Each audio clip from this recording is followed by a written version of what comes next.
ముఖ్యమంత్రి రేవంత్ రెడ్డిపై మాజీ మంత్రి హరీష్ రావు ఫైర్ అయ్యారు. సీఎం సొంత జిల్లాలో పేదలపై దమనకాండ జరుగుతోందన్నారు. బలహీన వర్గాల భూములు లాక్కొని వారిపై దండయాత్ర చేస్తున్నారని మండిపడ్డారు. పరిగిలో ఇండస్ట్రియల్ కారిడార్ నిర్వాసితుల పక్షాన పోరాటం చేస్తుంటే ఎందుకు అడ్డుకుంటున్నారని హరీష్ రావు ఫైర్ అయ్యారు. మరొక దమనకాండ ఇవాళ జరుగుతూ ఉంది.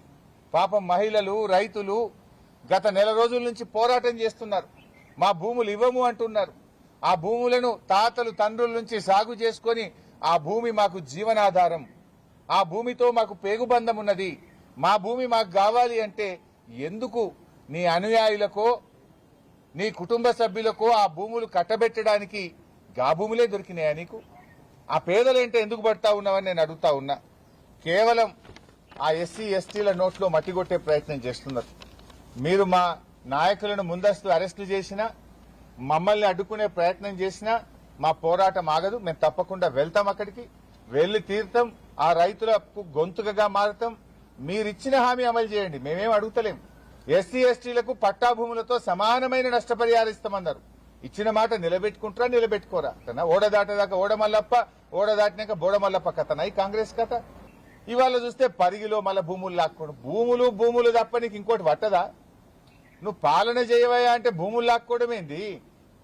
ముఖ్యమంత్రి ఇందిరమ్మ రాజ్యం అంటూ నాటి ఇందిరమ్మ భూములు ఇచ్చింది, నేటి ఇందిరమ్మ పాలనలో భూములు లాక్కుంటున్నారు. ఎస్సీ ఎస్టీలు, మైనార్టీలు, బీసీల భూములు లాక్కోవడానికే నీకు అధికారం ఇచ్చిందా? నువ్వు ఎందుకు ఎక్కడ అసైన్డ్ భూమి ఉంటే అక్కడ గద్దల్లాగా ఎందుకు బారుతున్నారు? తుమ్మల నాగేశ్వరరావు గారు ఏం చెప్పింది? మేం చెప్పిందే చెప్పింది కదా. ఈ భూమిని మేము బడా పారిశ్రామికవేత్తలకు ఇస్తాం, ఆ దిల్ భూములు, హైకోర్టు కేసులున్న భూములు మార్కెట్ కట్టమంటాడు. ఆ కోర్టు కేసు దిగాలి ఎప్పుడు, నువ్వు మార్కెట్ కట్టాలి ఎప్పుడు? మేము చెప్పింది అన్నే ఇలా తుమ్మల నాగేశ్వరరావు గారు కూడా నిజమని ఒప్పుకున్నారు. ఆయనకు ధన్యవాదాలు కూడా చెప్తున్నా నేను. ఇప్పుడు ఏమన్నాడు? ఈ మార్కెట్ వేరు, ఆ మార్కెట్ వేరు. ఏదైతే మార్కెటింగ్ శాఖ 10 కోట్ల రూపాయలు వెచ్చించి కోహెడలో 200 ఎకరాల భూసేకరణ చేసి అక్కడ ఫౌండేషన్ స్టోన్ కూడా మా నిరంజన్ రెడ్డి గారు మంత్రి గారు వేశారు. ఆనాటి కేసీఆర్ గారి ఆలోచనలతో ఫౌండేషన్ వేసినాం, 350 కోట్ల నిధులు కూడా సమకూర్చి పెట్టినాం. మీరేమంటున్నారు? ఉన్న భూమినేమో పారిశ్రామికవేత్తలకు టీజీఐసీ పేరు మీద కట్టబెడతాం, ఈ భూమి వేరే వాళ్ళకి ఇస్తాం, పక్కన పంచాయతీలో లిటిగేషన్ లో ఉన్నటువంటి దిల్ భూములు మార్కెట్ యార్డ్కి ఇస్తామంటారు. ఇప్పటికీ 11 ఏళ్ల ఆ పంచాయతీ 2015లో కేసు పడ్డది. 11 సంవత్సరాలైనా హైకోర్టులో కేసు దిగలే. అది ఎప్పుడు దిగుతుందో తెలియదు. మరి నువ్వు నిజంగా రైతుల పక్షపాతివైతే, నీది రైతు ప్రభుత్వం అయితే, నీ రైతు డిక్లరేషన్ లో నిజముంటే అక్కడ ఆల్రెడీ లేఅవుట్ రెడీగా ఉంది, ప్లాన్ డిజైన్ రెడీగా ఉంది, డబ్బులు రెడీగా ఉన్నాయి.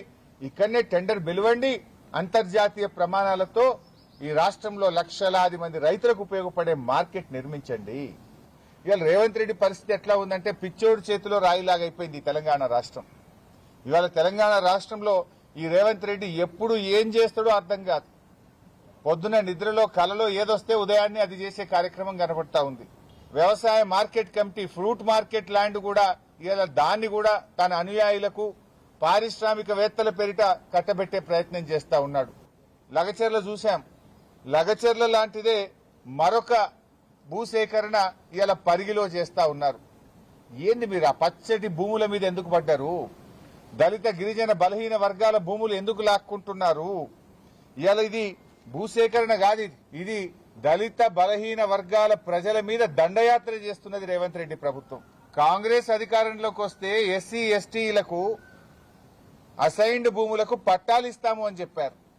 పట్టాలు ఇవ్వడం మాట దేవుడెరుగు గాని ఉన్న భూములు లాక్కుంటున్నారు. ₹1 ఎకరం ఉన్న భూమికి అసైన్డ్ భూమి అని 10 లక్షలు 20 లక్షలు ఇచ్చి లాక్కునే ప్రయత్నం చేస్తున్నారు. ఎందుకు ఈ దళితుల మీద, గిరిజనుల మీద, బలహీన వర్గాల భూముల మీద దండయాత్ర చేస్తున్నారు అని మేము అడగడానికి వెళ్తా ఉన్నాం. మమ్మల్ని ఎందుకు ఆపే ప్రయత్నం చేస్తున్నారు? అది ముఖ్యమంత్రి గారి జిల్లా వికారాబాద్ జిల్లా, స్పీకర్ గారి జిల్లా. ముఖ్యమంత్రి, స్పీకర్ గారు ఉంటే మీరు రక్షకులుగా ఉంటారా, భక్షకులుగా మారతారా? ఇవాళ మా మాజీ ఎమ్మెల్యే మహేశ్వర్ రెడ్డి గారిని అరెస్ట్ చేసి పొద్దున్నే మన్నెగూడ పోలీస్ స్టేషన్ తీసుకుపోయింది, అక్కడి నుంచి ధరూర్ పోలీస్ స్టేషన్ తీసుకుపోయిండ్రు, అక్కడి నుంచి ఇప్పుడు బంటారం పోలీస్ స్టేషన్ తీసుకుపోతుండ్రు. అంటే గంటకో పోలీస్ స్టేషన్ తిప్పుతారా? ఎందుకు అంత భయభ్రాంతులు గురి చేస్తా ఉన్నారు? మేము పరిగి దగ్గర ఇవాళ కల్లాపూర్ దగ్గర ధర్నా కార్యక్రమాన్ని పెట్టుకున్నాం. ఆ రైతుల బాధ వినడానికి, రైతుల గోస వినడానికి కల్లాపూర్ దగ్గర మేము ఒక ధర్నా కార్యక్రమం ఒక మీటింగ్ పెట్టుకోవడం జరిగింది. ఇవాళ ఉదయాన్నే పోలీసులు అక్కడికి వెళ్లి కల్లాపూర్లో వేసిన టెంట్నంతా కూడా చింపేయడం, టెంట్ను పడగొట్టేయడం, అక్కడ ఉండేటువంటి మహిళలను, ఆర్గనైజర్స్ అందరినీ కూడా అరెస్ట్ చేసి పోలీస్ స్టేషన్లకు తరలిస్తా ఉన్నారు. బాధితులు అక్కడికి వస్తే మీరందరు ఇక్కడి నుంచి వెళ్లిపోండి, మిమ్మల్ని అరెస్ట్ చేస్తాం, మీ మీద కేసులు పెడతామని చెప్పి ఆ భూ బాధితులను భయభ్రాంతులకు గురి చేసే ప్రయత్నం చేస్తా ఉన్నారు. అంటే ఇదేనా ప్రజాపాలన అంటే? ఇప్పుడు మళ్లీ పరిగిలో మరొక